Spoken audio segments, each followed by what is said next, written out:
এটা হলো আমাদের জামাই ষষ্ঠীর দিনের বিকালের একটা ভিডিও। তো আমরা বিকালবেলা পৌঁছে গেছিলাম হাওড়া উৎসব, যেটা বসেছে আমাদেরই রামরাজাতলা শঙ্কর মাঠে।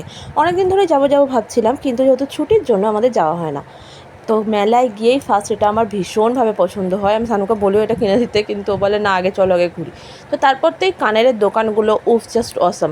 মানে মেলায় গিয়েই তো আমি দুটো জিনিস কিনি, এক তো কানের, দ্বিতীয়ত কাপ। তো এবারে তো দুটোর একটাও আমার কেনা হয়নি। তো যাই হোক, এসে মাম্মামের বায়না শুরু হয়ে গেছে। মাম্মাম এই যে এখন নাকি মাম্মাম বাইকে উঠবে। তো মাম্মাম এখানে গাড়ি চাপছিল, আর এখানে সব কিছু মানে এই গাড়ি চাপাগুলো মাম্মাম প্রত্যেকবারেই প্রচণ্ড বায়না করে। তো যাই হোক, ওর তো বায়না মেটানো হয়ে গেছে, ওই যে ও নেমে আসছে, ওর গাড়ি চাপা কমপ্লিট।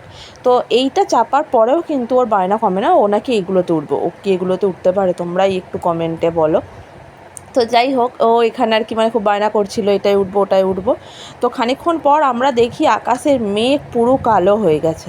সেদিন সারাদিন কিন্তু প্রচণ্ড পরিমাণ গরম ছিল।